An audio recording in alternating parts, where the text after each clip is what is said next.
Labor inspection. The objective of the labor inspection is to further strengthen the implementation of the visitorial and enforcement powers under the Labor Code as renumbered, towards securing a higher level of compliance with labor laws and standards and ensuring continuity and sustainability of compliance at workplaces. For this purpose, the Department of Labor and Employment delegates this function to the regional offices with the issuance of a list of labor inspectors who are given the authority of conduct inspection, which covers all private establishments, including their branches and workplaces in the regions. The regional offices enforce labor laws and social legislation through the conduct of labor inspection, occupational safety and health investigation, and technical and advisory visit. Special inspections may be conducted as may be deemed necessary.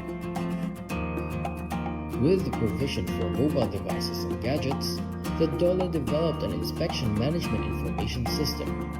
An important feature of the system is data capture and transmittal from the field in real time, as an electronic checklist is filled up through the use of mobile devices and gadgets.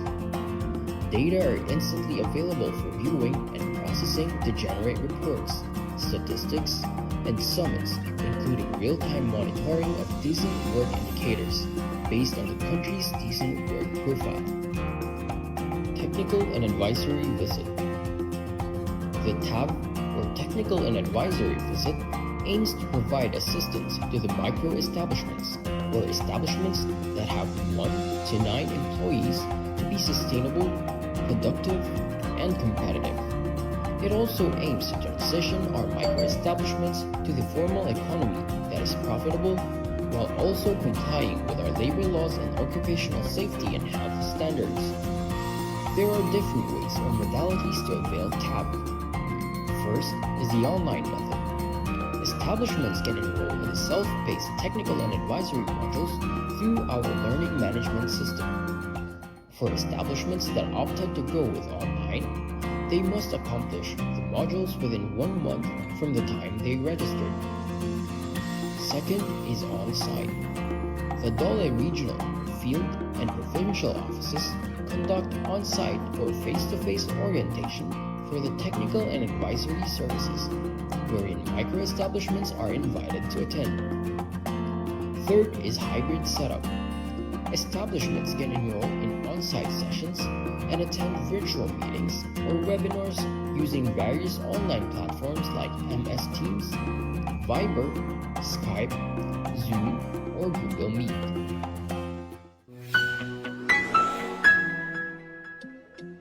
Establishment owners carry a big responsibility to comply with labor laws, including submitting reports and providing documents like payroll records during inspections.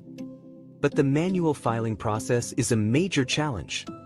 They need to spend time, money, and effort to fill out forms and deliver them to the DOLE office, often dealing with traffic and delays. Sometimes, there's a long wait just to confirm if the report is accurate and complete. And it's not just employers facing difficulties. DOLE employees also struggle with limited manpower and the time-consuming task of reviewing and processing these reports.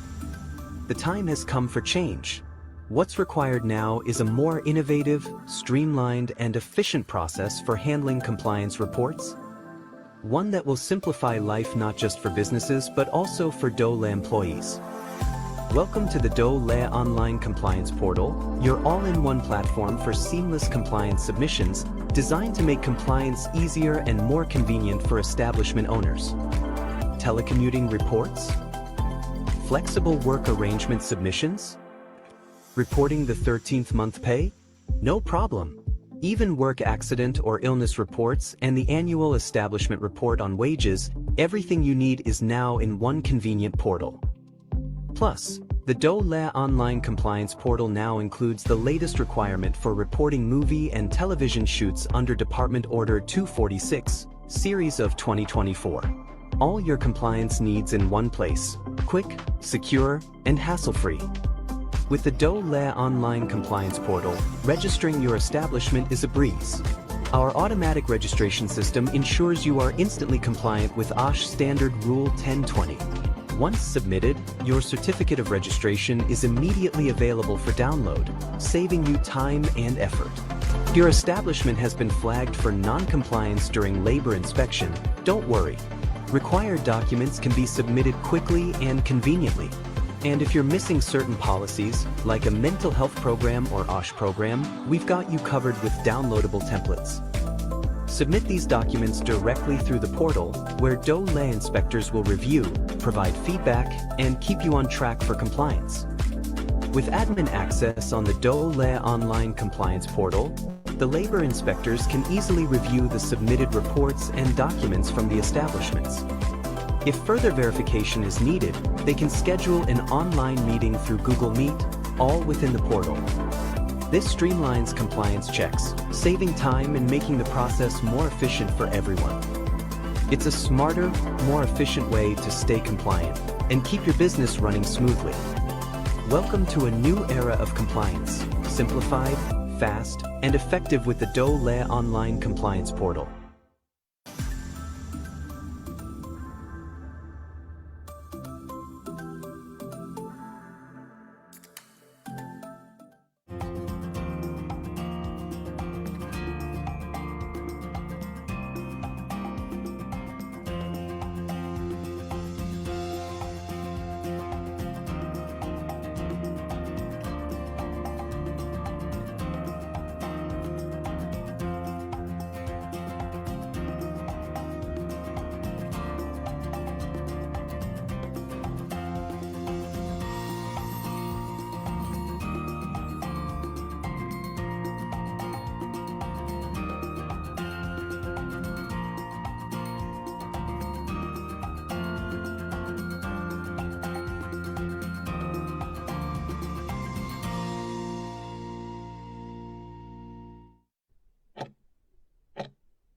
Magandang hapon, Pilipinas.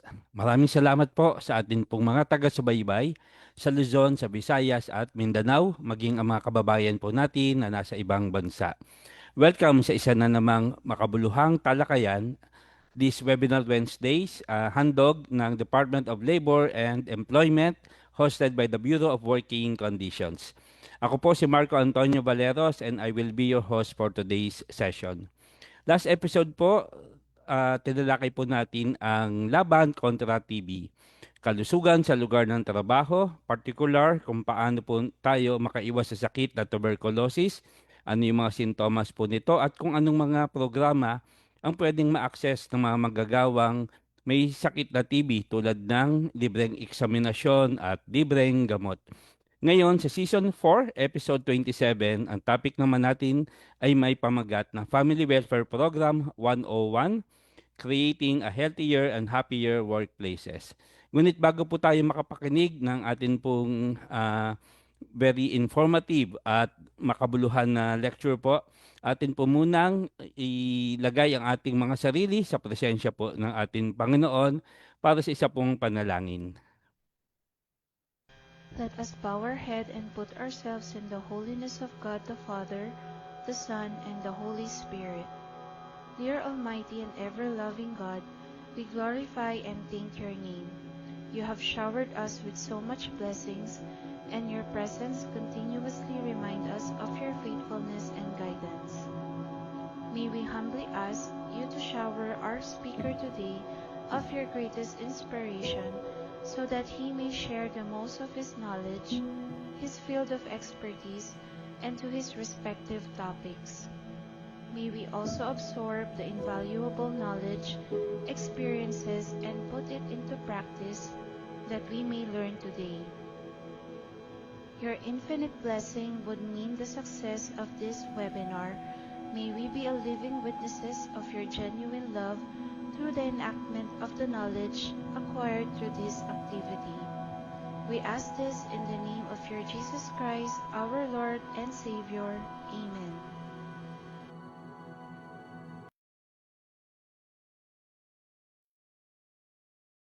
Good afternoon once again and hello po sa ating po mga Facebook viewers. Para po sa ating mga viewers, huwag kalimutang mag-like at mag-heart react at paki-share po ang inyo pong ang palabas na ito sa inyo pong mga workmates, family members at of course yung mga friends po natin upang magkaroon din po sila ng bagong kaalaman, and don't forget to use hashtag at Webinar Wednesdays. Please hit the follow button on our Facebook page Dole BWC 1949 to get updated on the latest announcements and to know more about the labor standards and occupational safety and health standards in the workplace. For questions and inquiries po, kindly use the comment section and this will be addressed by the resource speaker after the lecture. Ayan. So, magandang araw at we will now proceed with the discussion proper.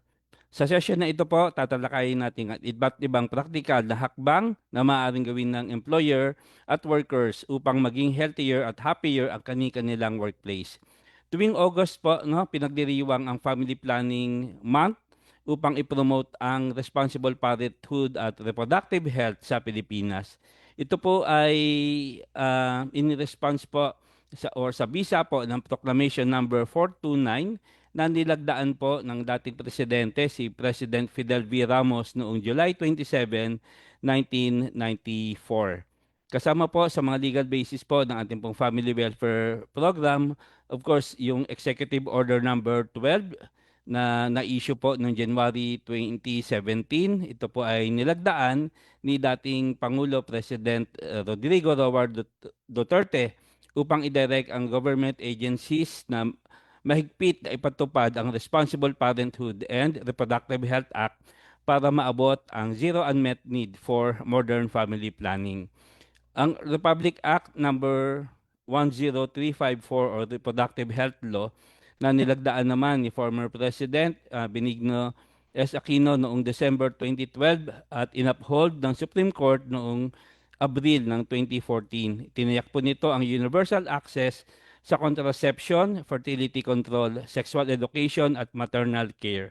Gayun din naman ang Labor Code at DOLE Department Order number 56-03 na minandate po ang mga employers na magbigay ng libreng family planning services at impormasyon sa kani-kanila pong mga empleyado.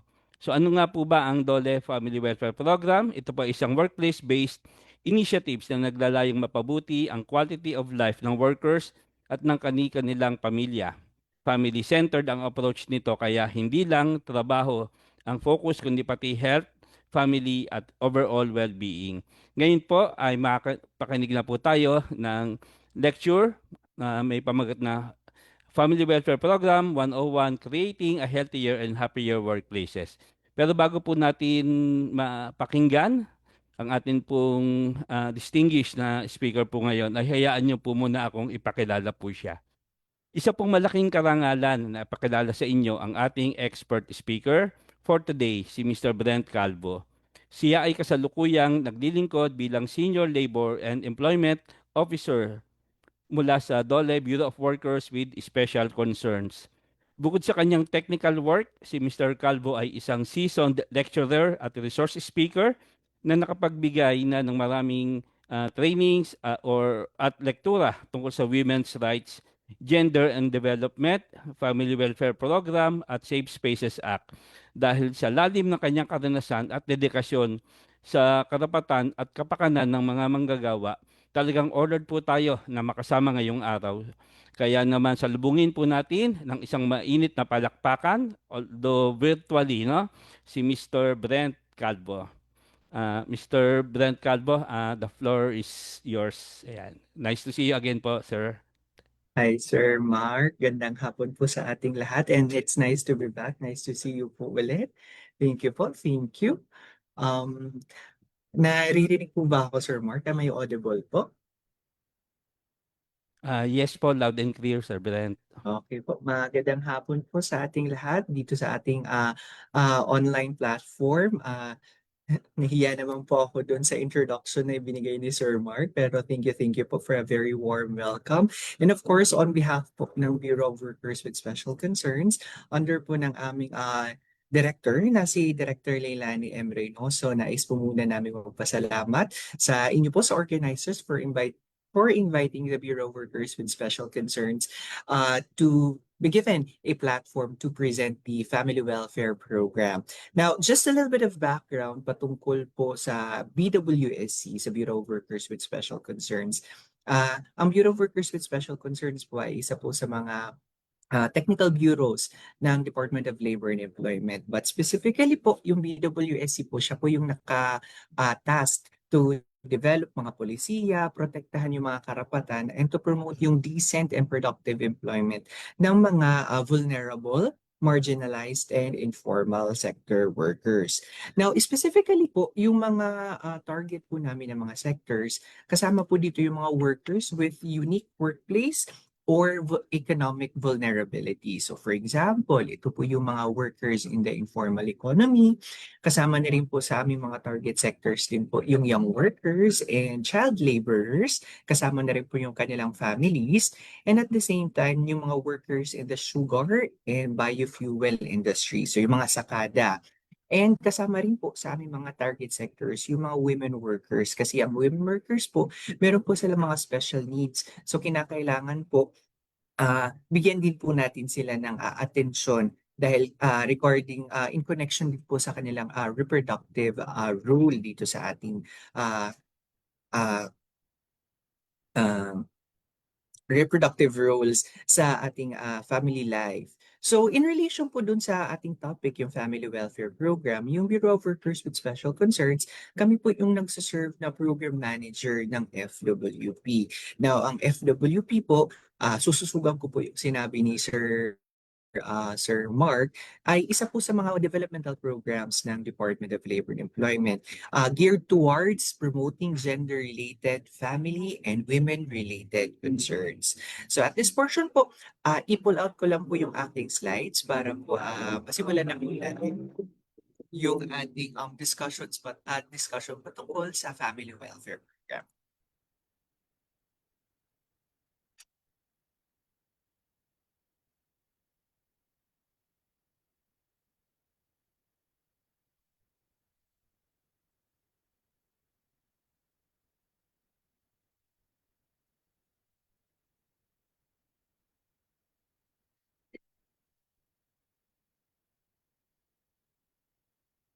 So nakikita po ba yung aking slide? Sir Mark, pagpa-confirm po ako if nakikita po yung aking slide. Yes po, nakikita po Sir Brent. Okay po. Thank you po, sir. Again, magandang hapon po ulit. Magandang araw po sa ating lahat. So, ito po ang Family Welfare Program. So, ano nga ba ang Family Welfare Program? Ang Family Welfare Program po ay isa po siyang advocacy program ng Department of Labor and Employment which basically promotes yung provision ng family welfare services or yung mga sinasabing non-wage benefits para sa kanilang mga workers. Ang pinaka-core message po ng Family Welfare Program is that by providing itong mga family welfare services sa ating mga workers, natutulungan po natin silang ma-attain yung hindi lamang po yung productive life sa pagtatrabaho, but also yung a happy and contented home and family life. Dahil po sa Family Welfare Program, naniniwala po kami na kapag masaya ang manggagawa, sila po ay produktibo, masaya rin po ang kanilang pamilya at maayos ang kanilang pinagtatrabahuan. So dito po sa Philippine government or sa Pilipinas, meron po fina-follow po natin yung sinasabing two-pronged strategy for the implementation ng Family Welfare Program. Ito po yung regulatory at yung sinasabing po nating developmental. Yung regulatory po, ito po yung tumutulong para institutionalize yung program by ensuring na yung mga establishments po natin ay compliant doon sa ating general labor standards. At ito ay tinitingnan through the labor inspection program. On the other hand naman po, yung developmental aspect naman po ng implementation ng Family Welfare Program engages doon yung mga lahat na sa ating lugar paggawa, yung mga workers, mga employers in government to support the implementation ng Family Welfare Program sa kanilang mga establishment. Even dito sa mga micro-establishments, yung Family Welfare Program din po ay very widely advocated and promoted kasi in fact, yung FWP po ay isa po sa mga modules ng DOLE Technical Advisory Visits, which focuses doon sa mga gender-related laws. So technically po yung TAV is one also of the developmental approaches being implemented by the department to ensure na yung mga to help to assist yung mga micro establishments po natin or those with fewer than 10 workers are able to comply with the labor laws. But generally po, doon po sa implementation ng family welfare program, the DOLE establishes or sees the importance of tripartism and social dialogue. Dahil dito, ito po yung cornerstone as to how nagiging successful yung implementation ng isang programa sa isang establishmento. So ang FWP po, aside dun sa mga nasabi pong legal basis ni Sir Mark, ay meron din po siyang enabling issuances. Unang-una po, ito po yung Department Order number 5603 or yung Rationalizing the Implementation of Family Welfare Program in the Department of Labor and Employment. At yung pangalawa naman po ay yung DOLE Administrative Order number 233 Series of 2026 for the revised and updated Family Welfare Program Checklist of Priority Activities. Now, yung FWP po ay mandatory po siya para sa mga large establishments or those employing 200 or more workers, while it is voluntary naman po para sa mga establishments employing less than 200 workers. Now, bakit? Kasi historically po kasi ang Family Welfare Program ang nagsilbing population and family planning program ng Department of Labor and Employment. Pero that was like 19 kopong-kopong pa. Pero syempre, yung ating labor and employment landscape po ay babago-bago at nag-evolve din po yung mga pangangailangan ng ating mga workers. Minabuti po ng Department of Labor and Employment noong 2023 na mag-adjust at i-redirect yung direction at focus ng family welfare program from family planning to applying a family-centered approach to achieving work-life balance. And also, considering na rin po na nag-iiba-iba na rin po at nag-evolve yung labor and employment landscape po natin, noong 2026, recently lang po ay nag-issue din po yung ng Administrative Order number 233 Series of 2026 na nagbibigay or ina-update yung menu of activities doon sa implementation ng Family Welfare Program.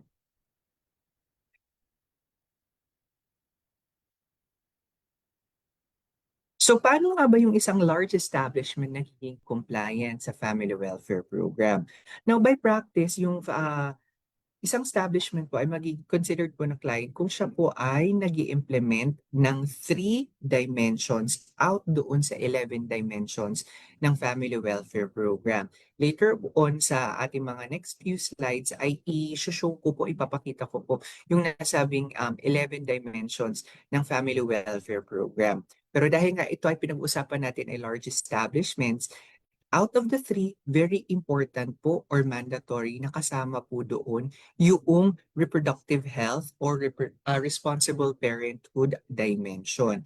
Dahil nakaangkla ito doon sa ating labor code or yung sinasabi, yung specific provision po ay yung Article 132 na kung saan nire-require po yung mga establishments with more than 200 workers to provide free family planning services para sa kanilang mga workers. Now, para makompleto yung requirement na tatlong FWP dimensions para maging considered as compliant, meron na pong choice yung ating establishments. Depende sa kanilang priorities at depende sa magiging resulta ng consultation nila with their workers. So again, para po maging compliant ang isang large establishment or those with 200 or more workers, important na meron po siyang nag-i-implement. Nag-i-implement po siya at the very least ng 3 dimensions. Out of those 3, dapat po ini-implement po yung reproductive health and responsible parenthood dimension. So tulad nga ng nabanggit ko earlier, noong 2026, recently lang po ay naglabas po yung department ng isang administrative order. Ito yung DOLE AO number 233 series of 2026, which basically provides a menu of activities categorized into 11 dimensions na pwedeng gawing reference or guidance ng mga establishments on how they can implement their in-plant FWP. Sa bawat pong dimension, meron po doong mga suggested list of activities na pwedeng gawin ng isang establishment para mapunan or maging successful yung kanilang implementation ng family welfare program. Doon nga sa nasabing checklist or menu of activities pala, di pala checklist, menu of activities ay yung mga activities ay nakakategorized into 3 kinds. So una, yung mandatory activities.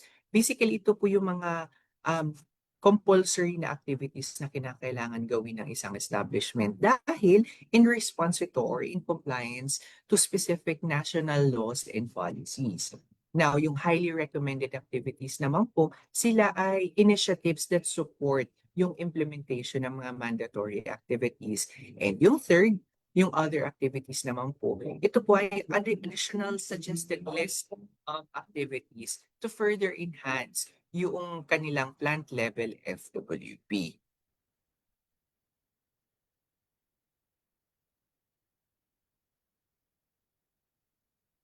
So flash po on screen yung nasabi po nating 11 FWP dimensions as provided po ng DOLE AO 233 series of 2026. So unang-una dyan, yung sinasabi po nating gender equality.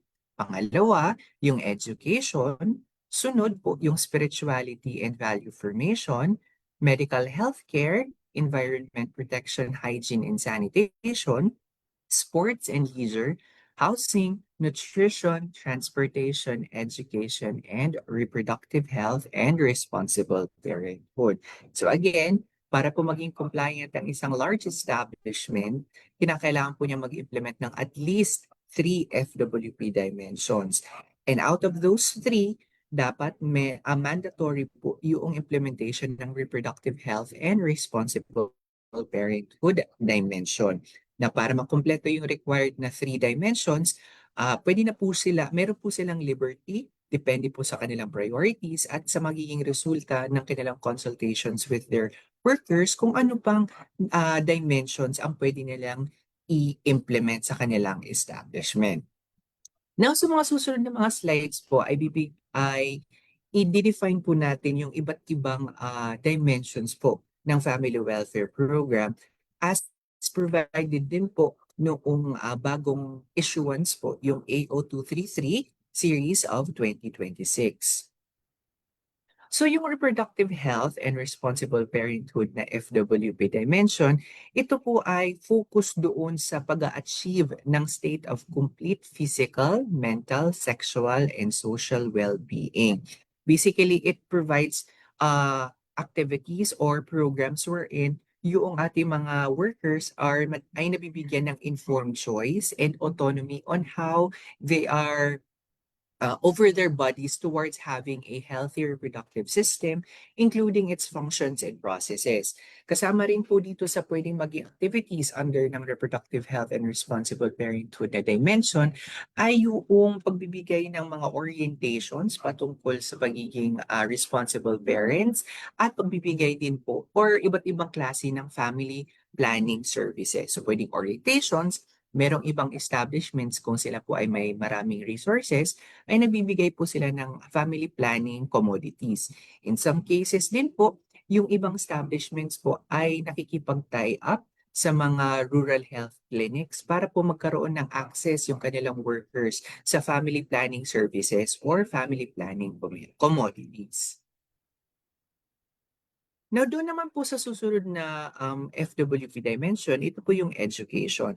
Basically po, ang pinaka-goal po niya is to enhance yung skills, capacities, and technical know-how ng mga workers. Of course, to further improve their productivity and para makapag-contribute pa po sila sa kanilang workplaces. So it's more of professional development para doon sa kanilang mga workers. Pwede rin ang mga suggested na activities dito ay yung pagbibigay ng mga scholarships or pwedeng ini-enroll sila sa mga tawag nito, sa mga government provided na mga trainings. So yun ay mga sample activities na pwedeng ibigay ng isang establishment sa kanilang mga workers that would respond to this FWP dimension. Now, yung third naman ay yung sinasabi po nating gender equality dimension. Ito naman dahil nga nag-evolve na yung labor and employment landscape, syempre minabuti po namin na ilabas na po yung gender equality na dimension dahil tinitingnan po namin ang FWP as a conduit wherein we can further promote and advocate for gender equality doon sa ating mga workplaces. So yung gender equality na FWP dimension, ang pinaka-goal niya po is to promote gender in development in workplaces. So yung mga specific activities or sample activities na pwedeng gawin ng isang establishment ay of course yung compliance to gender-related laws and policies. So for example, yung pagbibigay ng maternity leave, pagbibigay ng lactation breaks, pagtatayo ng lactation stations, pagbibigay ng paternity leave or special leave benefits para sa ating kababaihan under ng Magna Carta of Women. Ito po ay mga sample activities or services na magre-respond dito sa FWP dimension na gender equality. Another din po ay yung pagkakaroon or pagde-develop ng isang workplace policy on the prevention and elimination of violence and harassment in the world of work. Recently lang po, yung department po ay naglabas po ng Department Order number 259 series of 2026 which provides guidelines on how establishments can develop or craft their workplace policy on the prevention and elimination of violence and harassment. Ito po ay alinsunod doon sa international instrument na recently ni-ratify po ng Philippines which is the ILO Convention number 190 or yung sinasabi po nating Violence and Harassment Convention of 2019. At pangatlo po na set of services na pwedeng gawin ng isang establishment that would respond to gender equality dimension ay yung pag-i-implement ng family-friendly policies. More specifically, yung pag-provide ng subsidized or on-site child care facilities or child minding facilities. Meron po kasi mga establishments na kung kaya naman po ng kanilang resources ay nagbibigay po sila ng space para magkaroon po ng child care facilities sa kanilang lugar paggawa. Na kung wala namang pong masyadong space, ay pwede rin po sila makipag-tie up sa mga service providers providing the said service. Or pwede rin po sa mga barangay wherein meron po mga child care facilities na available for use. So, kasi ang pinaka-goal po ng family-friendly policies is to basically assist yung ating mga kababaihan with their care responsibilities. Isa nga po sa mga emerging issues ngayon noong sa ating labor market landscape ay yung presence po ng care responsibilities. Karamihan po kasi ng kababaihan, when they reach reproductive age, ay napipilitan po silang umexit sa labor force dahil nga kinakailangan nilang mag-alaga ng kanilang mga anak. Pero with this kind of implementation of family planning, family-friendly policies, it's our way of helping our women workers be able to participate and to return doon sa ating labor market para rin po makabalik sa kanilang labor market for their professional development while still being able to do their maternal responsibilities. So yung sunod naman po na FWP dimension ay yung sinasabi po nating spirituality and value formation FWP dimension. Ito naman po yung pinaka-focus niya ay yung spiritual, emotional, and mental well-being ng kanilang mga workers. Now, kasama sa mga sample po nito, for example, Halimbawa ay yung pagkakaroon ng recognition ng mga accomplishments ng kanilang mga workers. So yung mga Employee of the Month, yung mga performance-based bonus, or in some cases din po, yung pagkakaroon ng mga activities that would respect yung cultural and religious beliefs and traditions and practices ng kanilang mga workers. So for example, in some establishments, sila po ay nagkakandak ng mga First Friday Mass, or in some cases din po meron silang spaces kung saan pwedeng magdasal or magsumamba yung ating mga workers. So these are sample activities that would respond to the spirituality and value formation FWP dimension. Now, yung next naman po na dimension po under ng FWP ay yung income generation, livelihood, cooperative building. Ang pinaka-goal po ng nasabing dimension is to help yung ating mga workers be able to pursue livelihood endeavors or to have some other income generating projects other than their what they're having from their workplaces right now. So, for example, ay mga specific activities na pwedeng ibigay ay yung mga financial literacy seminars or yung tinutulungan nila yung mga workers nila na makapag-apply doon sa mga livelihood programs ng iba't ibang ahensya ng gobyerno. For example, dito sa DOLE, kung ang establishment ay magpapatulong doon sa DOLE regional offices na makapag-apply yung kanilang workers para sa kabuhayan program ng Department of Labor and Employment. So these are sample activities na pwedeng gawin ng isang establishment.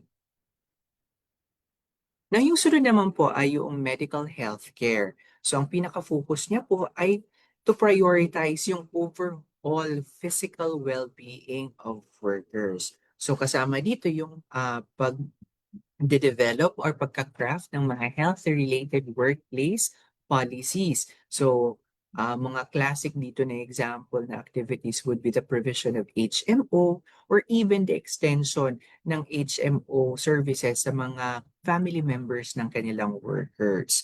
Also, kasama rin po dito sa medical healthcare FWP dimension ay yung pagbibigay ng adequate support services. So for example, pagbibigay ng flexible work arrangements para sa kanilang mga workers.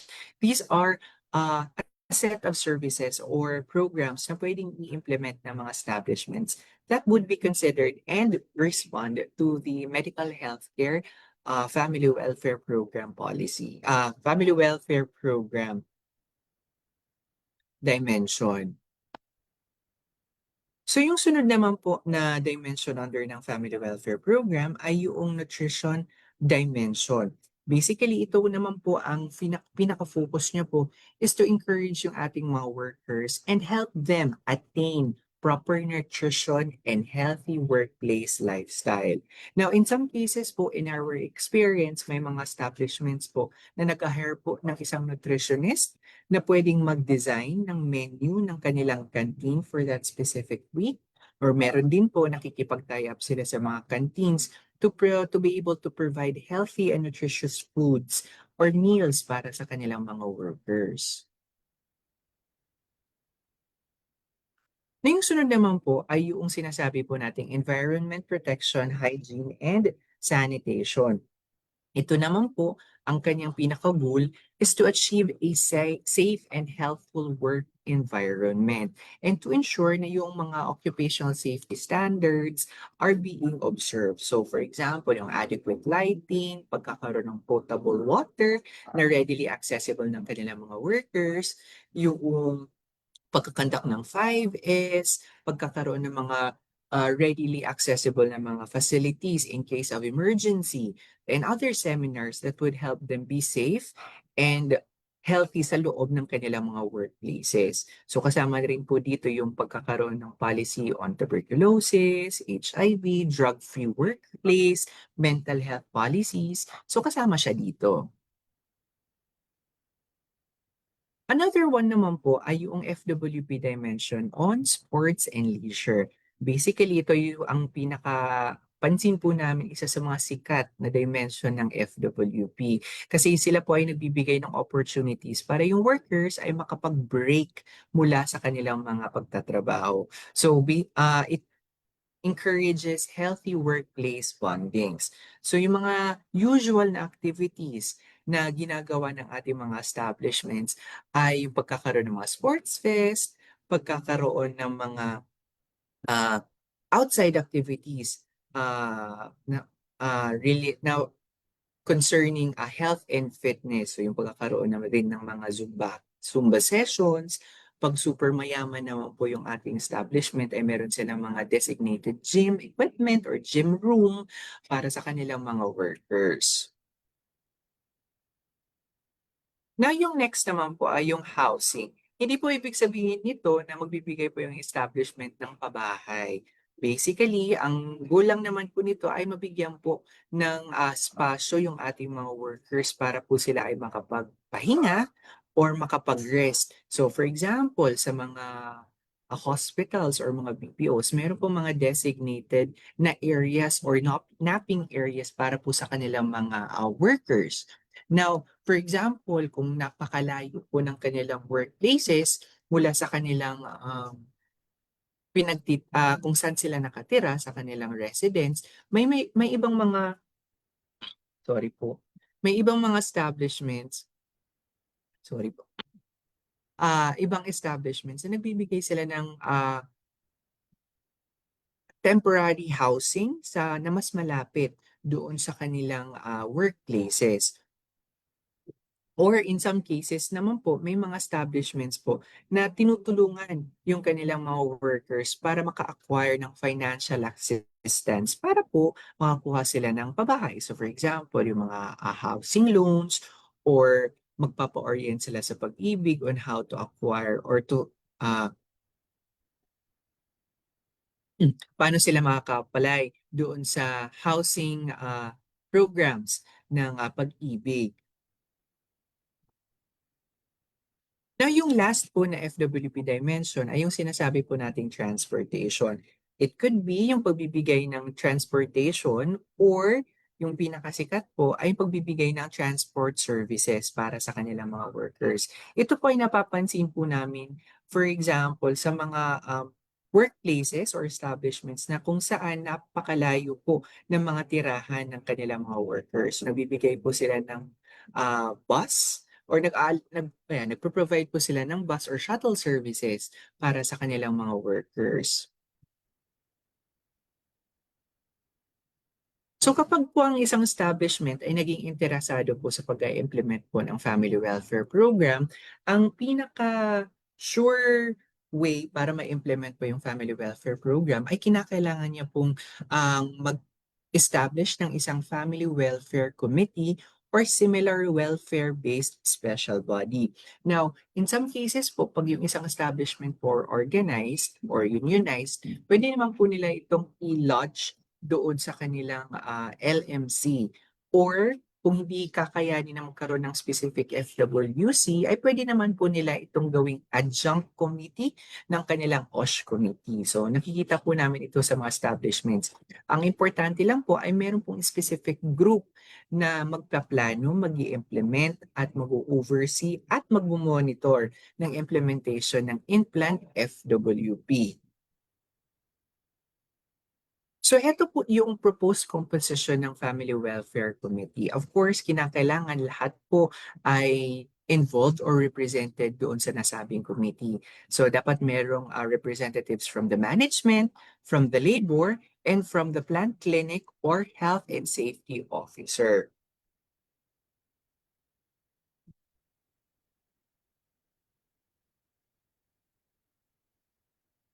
So sa mga susunod na slides ay ipapakita po namin yung specific steps as to how a specific establishment can set up a family welfare committee sa kanilang workplaces. So unang-una, kinakailangan nilang mag-coordinate po sa pinakamalapit na Dolly Regional Office, Regional, Provincial, or Field Office para sa isang orientation ng family welfare program.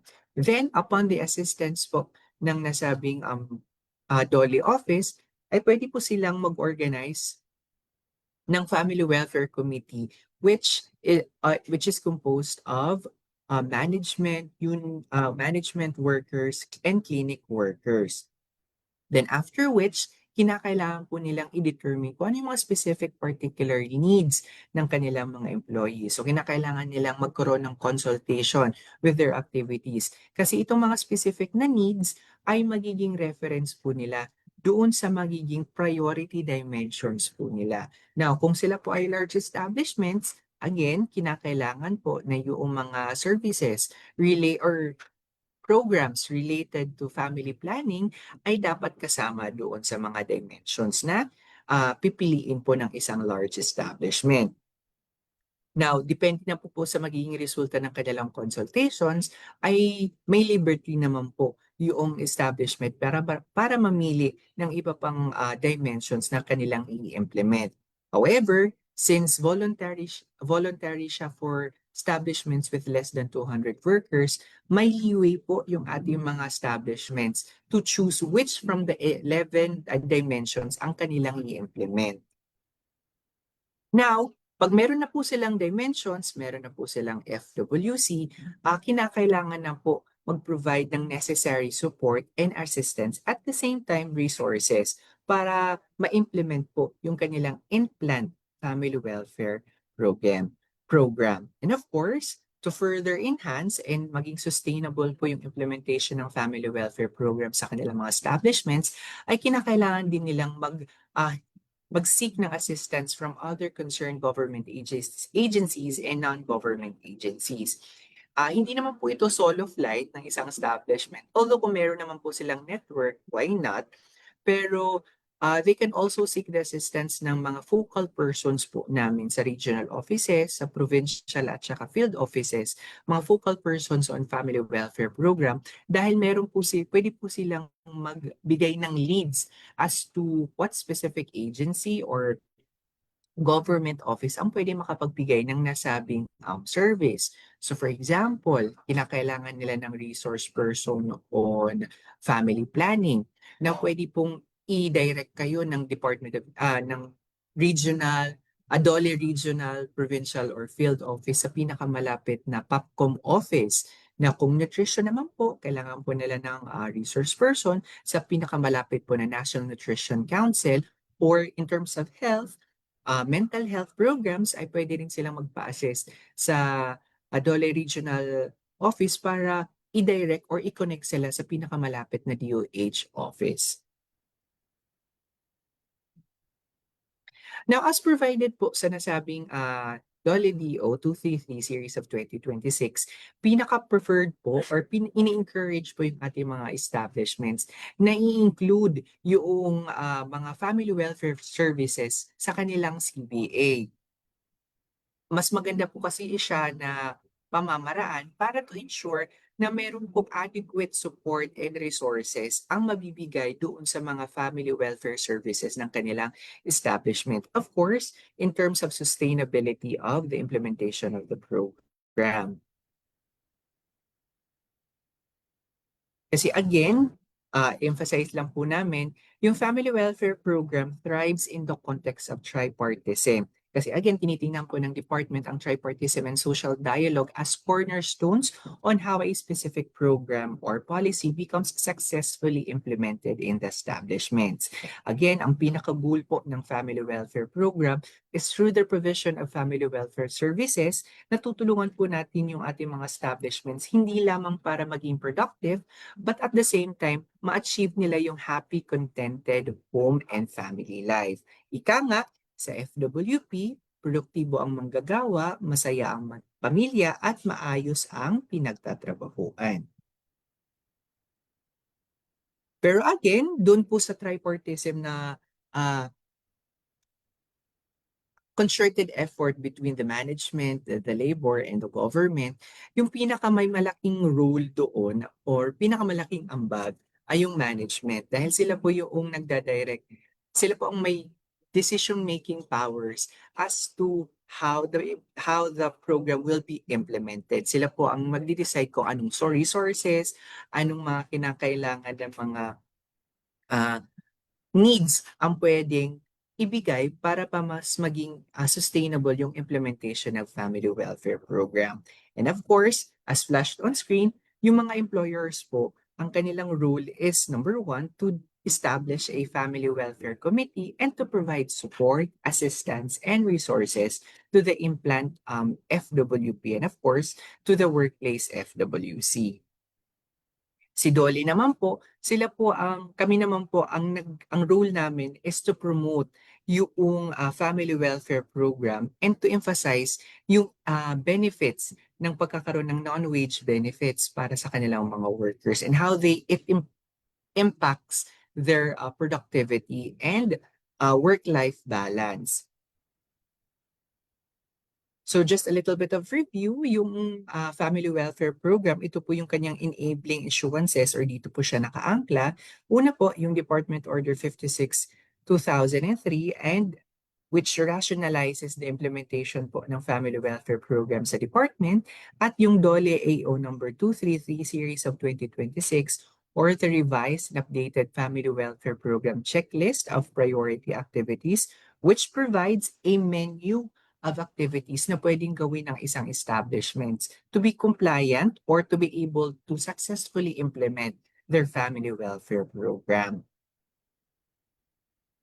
Now again, for large establishments, ito po yung mga indicators po na tinitingnan po ng ating mga labor inspectors para makita kung compliant po sila doon sa implementation ng family welfare program.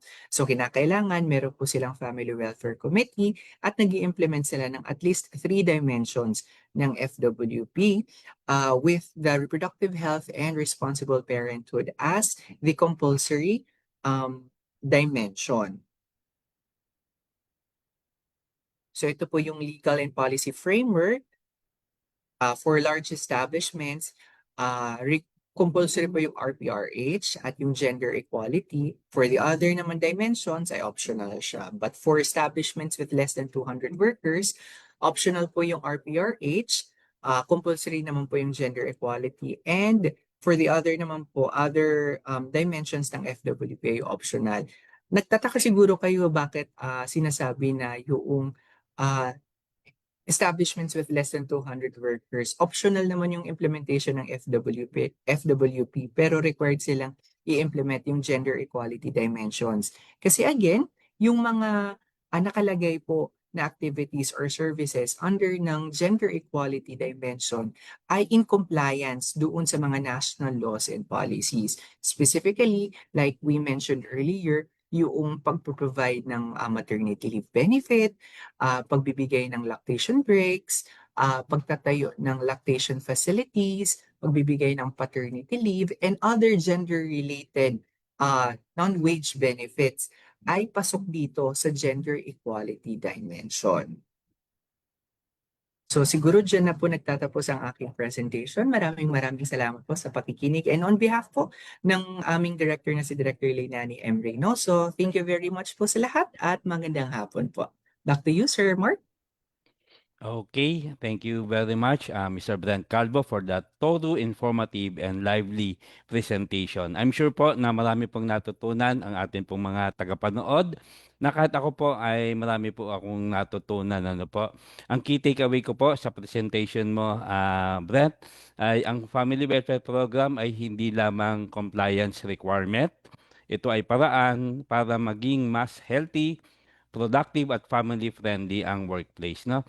So habang nagle-lecture si Sir Brett, napaisip ako na itong family welfare program pala ay parang extension din ng OSH kasi yung psychosocial needs ng workers na address nito sa pamamagitan po ng conducive at of course enabling work environment.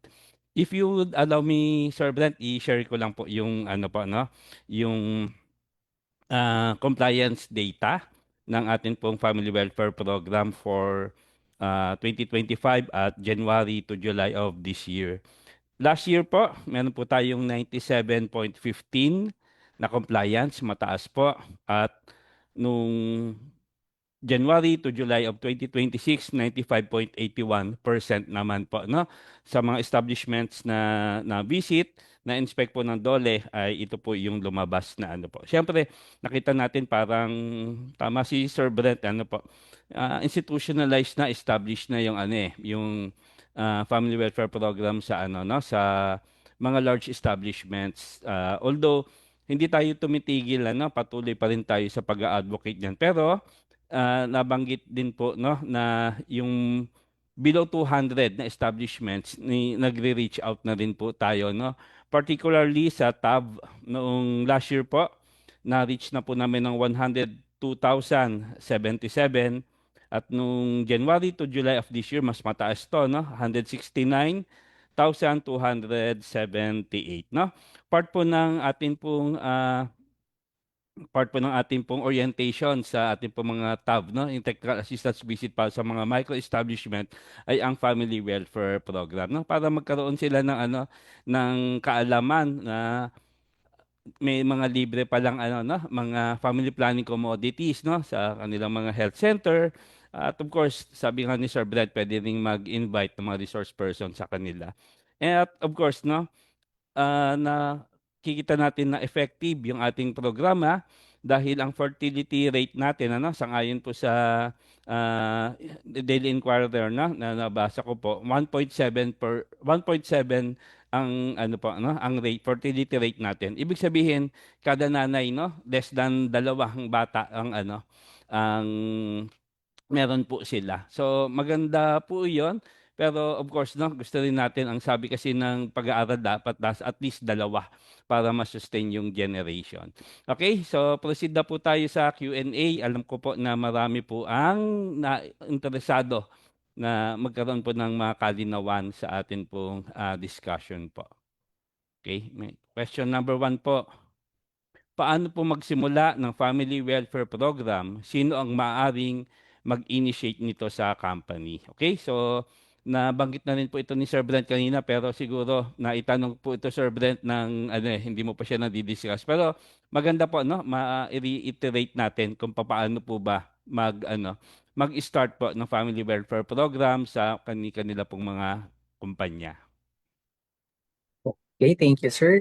So, dalawang pwedeng modes na pwede siyang masimulan ng implementation ng family welfare program. So, una, pwedeng yung company mismo yung lumapit doon sa pinakamalapit na DOLE o office, DOLE regional, provincial, or field office, at manghingi sila ng orientation on family welfare program. Kasama na rin po dito yung paghingi ng technical assistance on how they can establish a family welfare committee at yung pag-determine ng mga specific activities na pwede nilang ipasok doon sa mga FWP dimensions. Another naman po ay yung ating po mga FWP focal persons po sa mga DOLE regional, provincial, and field offices. Minsan po sila rin po ay nagtatap ng kanilang nagtatap sa mga establishments para ini-invite sila na makinig doon sa mga iba't ibang programa ng Department of Labor and Employment. And as we know it, kasama rin po yung family welfare program doon sa list ng mga topics na didiscuss ng mga ating mga focal persons down sa region. Okay, thank you Sir Brent, no. So ang mga regional office po kasi natin, may mga focal po talaga ang FWP po doon, no. So maaari po tayong lumapit at humingi po ng assistance po sa kanila. Okay, so for question number 2, Sir Brent, required ba ang lahat ng establishment na merong FWP na ini-implement? No, sir, thank you po. Per Department Order 5603, ang required lang po na required lang po or may mandatory implementation po ng family welfare program ay para po sa mga large establishments. Bagamat voluntary ito doon sa ating mga establishments with less than 200 workers, ay ina-advocate po namin yung implementation nito doon sa mga less than 200 workers, yung mga medium-sized, small at micro establishments, dahil malaki rin po yung nagiging positive impact nito doon sa productivity and work-life balance ng ating workers. Okay, thank you po Sir Brett, no. So mandatory siya sa large establishments, 200 and above, pero highly encouraged po, no, sa below na 200. Kasi po, may ROI po talaga pag nag-implement tayo nito sa atin pong mga workplaces. Okay, so number 3, pwede po bang pagsabayin ang FWC at ibang existing workplace committees? Family Welfare Committee to, no, at ibang existing workplace committees. Pwede naman po sir, tulad nga ng nabanggit po namin, may flexibility naman po yung implementing mechanism po ng FWP sa mga establishments. Pwede po sila magkaroon ng standalone na Family Welfare Committee or in some cases na observe namin, pwede siyang nagiging under ng LMC or minsan adjunct committee or group under ng OSH committee ng isang establishment.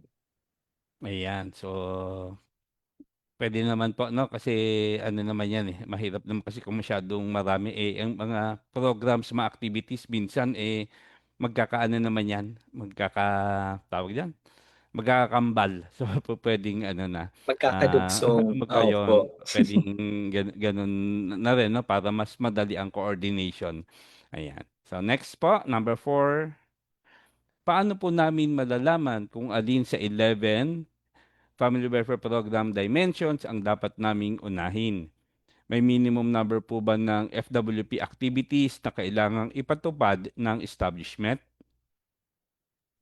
Dun sa unang tanong, paano po nila malalaman kung alin sa 11 dimensions? Of course, kinakailangan po ng management na mag-conduct ng consultations with their workers para malaman nila kung ano yung magiging priority dimensions nila. But also, they have to consider yung employment size. Like we've been emphasizing earlier, pag ito po ay large establishments or establishments employing more than 200 workers, kinakailangan po na kasama doon sa pipiliin nila na FWP dimension ay yung reproductive health and responsible parenthood. Now, doon naman po sa second question, may minimum number po ba ng FWP activities na kailangan ipatupad ng establishment? Per practice, ang intindi ko kung merong minimum number of FWP dimensions. Kasi doon sa activities per dimension, wala naman pong minimum or maximum. Basta may nagagawa silang activity. Pero para po sila maging compliant, dapat at least 3 dimensions ang meron silang ini-implement under ng Family Welfare Program. Ayan, so malinaw po ha. So mandatory yung reproductive health 'no, the rest po 'no, based po 'yan sa outcome ng consultation po sa atin pong mga workers. Okay, next po. Kung may existing wellness, health o employee assistance programs na ang company, kailangan pa po ba naming gumawa ng separate family plan, family welfare program? Kung may FWP activity na hindi kabilang sa 11 dimensions, maaari pa rin po ba itong isama sa program?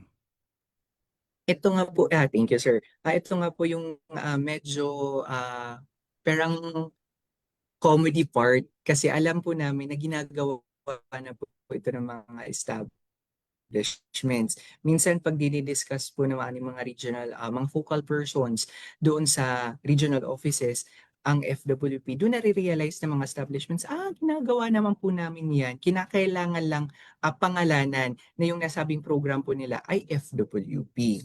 Now, kung may FWP activity na hindi kabilang sa 11 dimensions, maaring pa rin po ba itong isama sa program? Yes, pwede po ito. In other regions for in our other establishments, nakikita po ng aming mga regional focal persons na may mga establishments na they're doing more than what is being suggested by the 11 dimensions of FWP. Ayan, so ganda 'no, na ano, gusto lang natin talaga na ano, parang mai-package 'no, yung implementation ng ating mga wellness at mga health programs po 'no, na may kinalaman sa FWP. Maganda po kasi na ano, naka-package siya instead na parang fragmented yung implementation. At least kapagka naka-package po 'no, at may committee na siyang nag-i-implement nito 'no, yung sustainability nun na-i-ensure po natin. Ayan, next po. Okay. Yan. Number 6, Sir Brent, paano po kung hindi kayang pondohan ng establishment ang lahat ng proposed FWP activities? Ayun, like I said po, ang implementation po ng FWP ay mandatory po for large establishments and voluntary naman po para doon sa mga medium-sized, small and micro establishments. However, kung gusto pa rin nila magkaroon ng FWP, there are other ways naman po para ito ay ma-implement pa rin po sa kanilang mga establishments. There are some establishments wherein nakikipag-coordinate sila doon sa other government agencies para magkaroon sila ng programa or let's say orientation programs na magre-respond doon sa mga specific dimensions ng FWP. Marami naman po siyang ways as to how to implement the FWP. Sometimes ang pinakamadali po dito ay manghingi po ng technical assistance doon sa ating mga focal persons sa mga regional, provincial, and field offices po ng Department of Labor and Employment. Tutulungan naman po namin sila. Okay, if I just may add ano po, ang pag-i-implement, parang sa OSH din eh. Ang pag-i-implement po ng OSH FWP ay it's not that expensive po, no? Kasi naka-mainstream naman po yan sa mga programa ng iba't ibang ahensya ng gobyerno. For instance, yung family planning commodities, no? Pwede naman tayong maki-tie up sa ating po mga health centers, yung mga resource persons na banggit ni Sir Brent kanina, through yung mga focal po ng family welfare program ng regional offices po namin. Please coordinate with them at hahanapan nila po kayo ng ng resources po ng resource person rather, no, para ma-implement po natin yung mga bagay na ito. Ayan. So, number 7 po, question. May monitoring po ba ang DOLE sa implementation ng FWP sa mga establishments? Specifically po doon sa mga large establishments, yung ating mga labor inspectors po under the labor inspection program ay ini-implement po, ay minomonitor yung compliance po nila sa FW. Ayun po. Na part po yung inspection po ng nasa isa po sa mga indicators ng ating checklist ng mga LI. Yung binanggit ko po kanina, no, na compliance, yun po yung resulta ng inspection po ng atin pong mga labor inspectors. Of course, no, baka sa una ay medyo kailangan may mga deficiencies, may mga kulang sa implementation. We provide naman yung technical assistance no, yung mga inspector po namin. Kaya later, sa initial baka hindi ganito kataas pero dahil sa technical assistance, tumataas po yung compliance po. Ayan. Number 8. Ano po ang ibig sabihin ng compulsory at optional activities sa FWP? Ayan. Ayun, siguro ang tinatanong po ng katanungan, pinupunto po ng katanungan ay yung sa AO 233 series of 2026. Tulad nga ng nabanggit ko kanina, yung menu of activities na pinoprovide po ng nasabing AO ay nahati po siya sa tatlong kategorya, yung mandatory, yung highly recommended, at yung optional, yung pangatlong category. Basically po yung mga mandatory activities, ito po ay in response or in compliance dun sa mga national laws or policies. Ito yung minamandato mismo ng iba't ibang mga pulisiya at batas ng ating bansa. Na yung mga highly recommended at saka yung other suggested activities bilang para silang supporting ng mga activities that would help further improve yung kanilang compliance and at the same time further improve yung implementation nila ng kanilang in-plant family welfare program. Ayan. Thank you, Sir Brent. Okay, next question, please. Ayan. Pwede po bang magkaroon ng FWP activities para sa family members ng workers? Yes po, highly encouraged po namin na yung mga ibang services po under ng Family Welfare Program ay i-extend din po ng kanilang mga establishments sa kanilang family members ng kanilang mga workers. And we've been already observing this sa implementation din po ng iba't ibang establishments sa ibang regions. Wherein, for example, yung mga HMO, kasama na rin po sa coverage yung kanilang family members. Also, pag mga sports fest or mga leisurely activities ay sinasama na rin invite yung kanilang mga family members. For example, under din ng education na dimension, meron lang hindi lang scholarship para doon sa worker themselves but also ina-extend na rin po ito doon sa mga anak ng kanilang mga workers. So yes, pwede pong magkaroon ng FWP activities para sa family members ng workers. Kasi ang pinaka-goal naman po ng Family Welfare Program ay hindi lang gawing produktibo ang kanilang workers, but also to help them achieve a happy and contented family life. Sir? Ayan. Okay, thank you, Sir Brent, 'no. Idagdag ko lang yung nabanggit din ni Sir Brent sa lecture niya kanina, 'no. Yung parang daycare, 'no, naglalagay din ng mga daycare yung ibang mga ano. Kasi siyempre may makasama kasi kami sa office na minsan, yung mga yaya, leave out, biglang absent, hindi magpapakita, 'no, may mga emergency. So, instead na absent ka, 'di ba, maganda ilagak na lang natin yung ating pong mga anak sa ano. Sa Singapore may ganoong practice kasi ini-encourage nga nila yung ano, mga citizen nila na mag-anak po. Ayan. Okay, next po. Sir Brent, mukhang marami tayong tanong ano po, interesado sila sa ano sa topic. Number 10, kung wala pong union sa establishment, paano po bubuuin ang FWC? Okay, so hindi naman po necessarily na organized or unionized ang isang establishment para magkaroon ng FWC.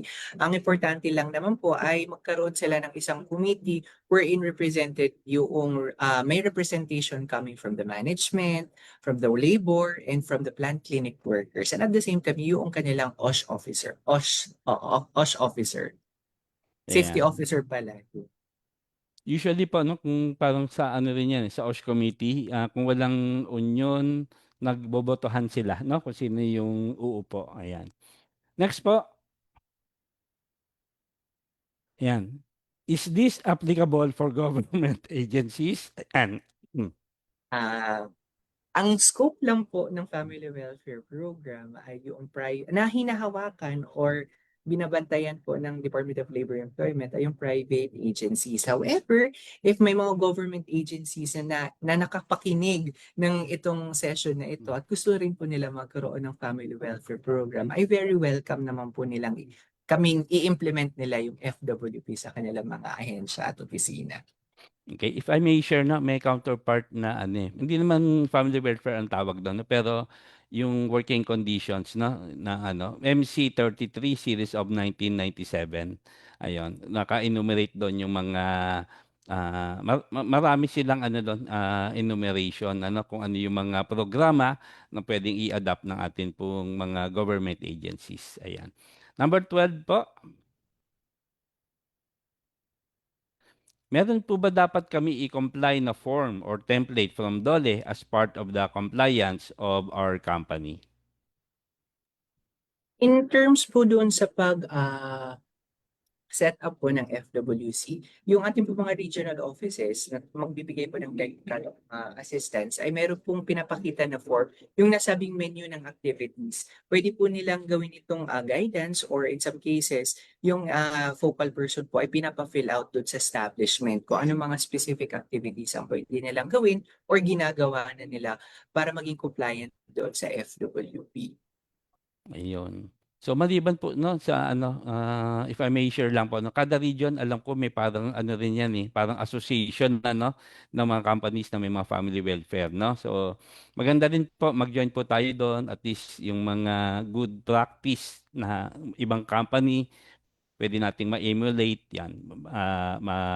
Opo. Ma-kopya po natin at ma-implement sa ating mga respective workplaces. Okay? Number Opo. 13 po. Ay, sir, sige po. Sige, Go on. sige po. Dagdagan ko lang po yung sinabi ni Sir Mark. Yung sinasabi po ni Sir na parang association ay yung para mga federations ng family welfare committees. Bali, ito po ay lupon ng mga FWCs from different establishments na nag-federate para magkaroon ng isang malaking federasyon ng mga family welfare committees. In some cases po, hindi naman po in some cases, and sa lahat po ng cases nakikita po na maganda po ito dahil ito po yung nagiging venue para sa sharing ng best practices. And in some cases din po, yung ibang regional offices, ginagamit ito na lugar kung saan pwede nilang easily i-update yung mga establishments within their jurisdiction about yung mga bagong issuances ng department, kung ano yung mga updates patungkol dun sa implementation ng mga programa ng Department of Labor and Employment. So yun po, sir. Ayan. Thank you, Sir Brent. Next po. Sa government service po, pwede din po bang humingi ng FWP program or may ibang agency na gagawa nun? Ah, sir, to be honest, hindi ko po masasagot yung katanungan dahil government service po yung scope ng question. Again po, yung FWP po ay na hinahawakan ng DOLE ay yung para sa private private establishments po. Although, if meron po mga government agencies na nakakakinig nitong sa session na ito, ay pwede naman po silang gumawa rin po ng kanilang pwedeng silang mag-implement ng kanilang FWP sa kanilang ahensya at opisina. Opo, kasi po ang jurisdiction, ang mandate lang po ng ano po, no, ng DOLE is private establishments po, no. Pero pagdating po sa government, of course, yung Civil Service Commission ang may hawak po sa amin, ano po. So, tama naman sinabi ni Sir Brent, pwedeng maisama yan sa ating CNA, ano, negotiation sa management.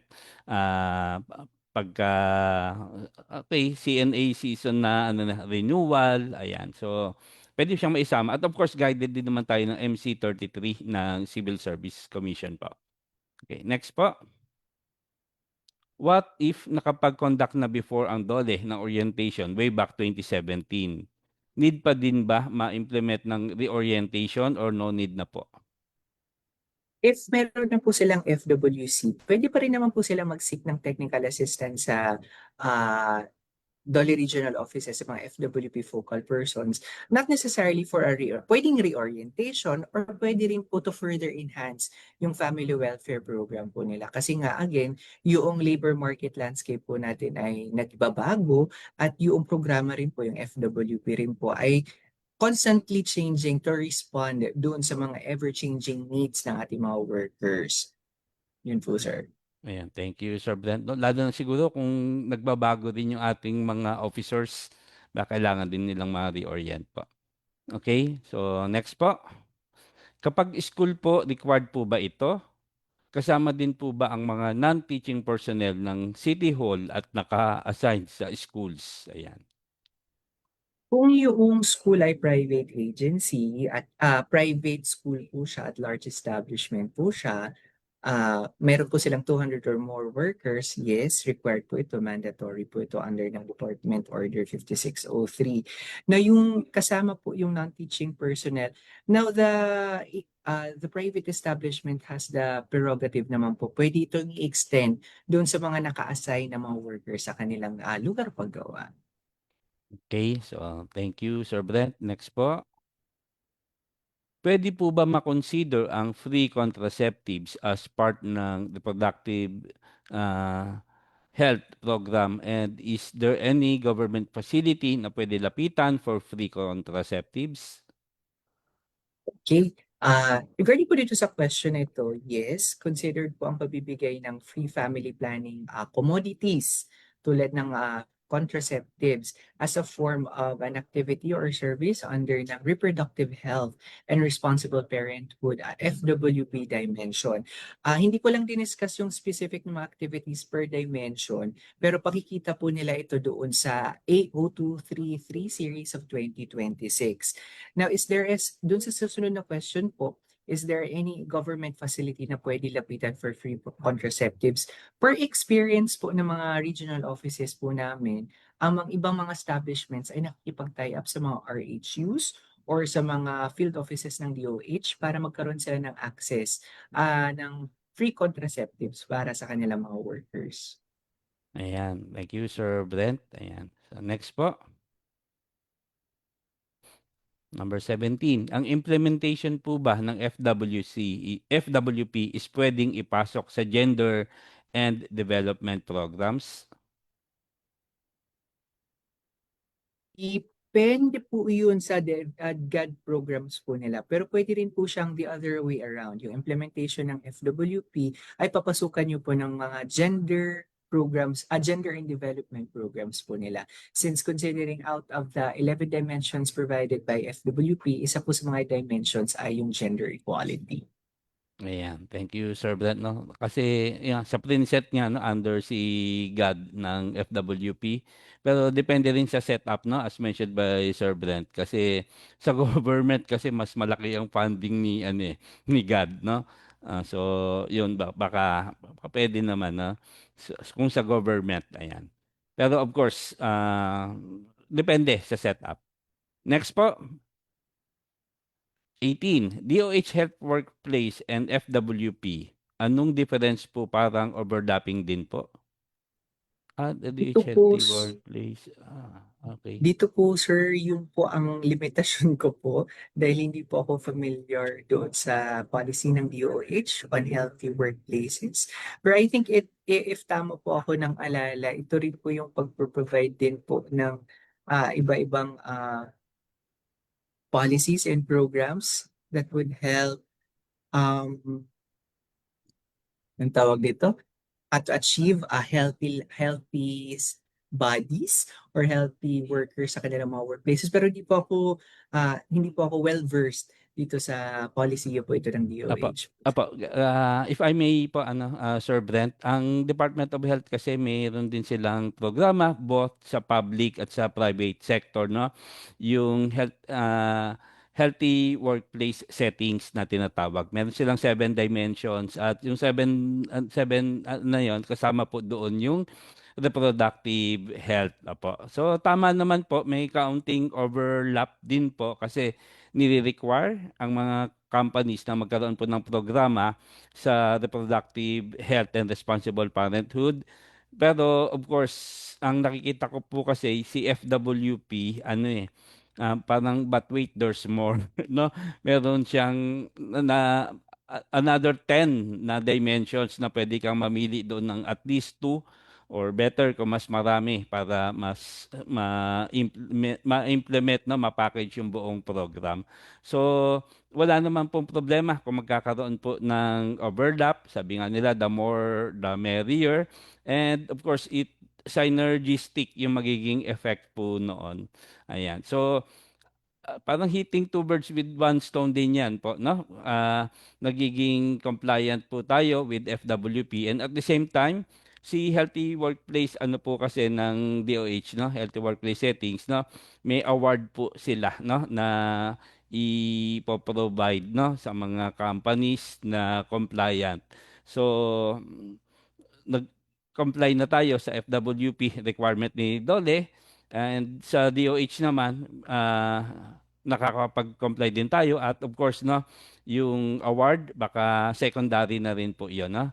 What is more important is yung mga workers po natin ay nasiyahan sa sa kanilang workplace no. Sabi nga happier, healthier yung kanilang workplace. Okay, sige po.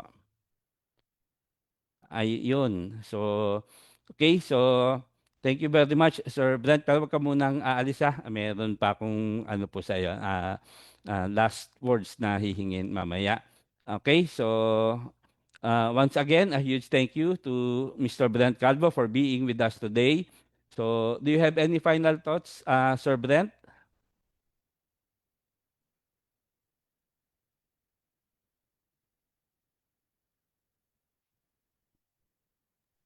Nagulat po ako dun sa final thoughts. Pero siguro po again, sususugan ko lang po yung core message po ng Family Welfare Program. At ito po ay to ensure na ang ating mga workers ay hindi lamang productive in their workplaces, but at the same time, yung pag-provide ng mga non-wage benefits is also a form of helping them achieve a work-life balance. Dahil ika nga sa FWP, masaya ang worker, masaya ang contented ang kanilang family and family life at masaya at okay ang kanilang pinagtatrabahuan. So yun po sir, thank you po. Okay, very well said, no, Sir Brent, no? Minsan, of course, mahalaga yung sahod, pero of course, no, beyond sa sahod, yung interpersonal relationship ng bawat isa, yung conducive, and of course, yung magandang work environment para sa minsan pagka nasa ganong workplace ka, kahit may offer sa labas na opportunity, no, talagang mag-iisip ka, mabigat sa loob mo na lidsanin yung inyong kumpanya. Okay? Gayon din naman po, no? Maraming salamat din po sa mga nagsabit po ng questions. Kung mayroon po kaming hindi nasagot ngayon, rest assured po na ang aming social media team ay sasagutin po ang inyong mga inquiries letter po. So, karagdagang announcement lamang po, no? Next Wednesday, September 2, wag po kayong mawawala. Episode 25 na po tayo. Ang Bureau of Working Conditions po, no? Ay magle-lecture po on the topic, Keeping the Business Running, yung business continuity plan, no? Napapanahon po ito kasi nitong nakaraang ano po, no, linggo, no, ang ating bansa ay binayo ng bagyo, ng habagat. Of course, yung baha, yan, naging concern po, no, kung papaano tayo magpapatuloy ng atin pong mga negosyo bagaman tayo po ay nasa ganoong mga kalagayan. Okay, tuturuan po tayo ng atin pong lecture na ito kung papaano pong panatilihin, tumakbo ang ating mga negosyo and at the same time pinoprotektahan natin ang ating mga manggagawa. Ang topic na ito ay napapanahon considering na disaster prone po ang Pilipinas sa bagyo, lindol, baha at mga sakuna. Okay, so bago po tayo tapos po, no? So marami pong nagre-request po ng certificate. So may QR code po.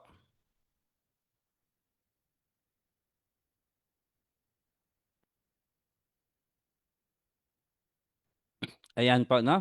So please ensure po na tama po yung spelling ng ating po mga pangalan at yung ating email address po, no? Tapos magbigay lamang po kayo ng panahon po sa amin, ano, para ma-process po yung pagpapadala ng ano po, ng certificate. Kasi po dumarami na po, no, yung atin pong mga viewers at of course medyo ah, medyo ano rin, medyo bigyan niyo po kami ng panahon kasi marami nga po yung ano, yung ating mga papadalhan ng certificate at dahil po doon ay medyo madi-delay ng kaunti. No, kaunti lang naman kasi ang ating pong mga kasamahan dito, they are working overtime. One evaluation per response per webinar episode only. Ayan. So I hope po na na-scan niyo na po ito at may kaunting ano lang tayo, quiz. Ayan. Okay, so and that concludes our webinar for today. I believe that we can say that it has been a very productive day dahil napakarami po tayong natutunan, ano po. And if you have further questions, you may send us an email at askbwc.dole.gov.ph or you may call the Dole Hotline 1349. Again, please follow us at Dole BWC 1949 on Facebook, X, formerly Twitter, YouTube. Yan, yung mga episode po natin, ano, of course may replay yan sa FB, pero pag wala na siya sa FB dahil natabunan na, pwede niyo po kaming mapanood pa sa ano, yung mga na-missed episode po natin, pwedeng mapanood sa YouTube yan. And Viber to stay up to date with the latest announcements and activities from BWC and Dole. I-share rin po natin ang video na ito sa online at huwag kalimutang gamitin ang hashtag at Webinar Wednesdays para mas marami pa ang maging informed sa mga programa ng BWC, Dole at ng kanilang mga attached agencies para sa kapakanan ng mga manggagawang Pilipino. Once again, this is your host Marco Antonio S. Valeros, and on behalf of the Bureau of Working Conditions, thank you for joining us today. Stay safe and see you again at the next episode. Bye po and keep safe everyone.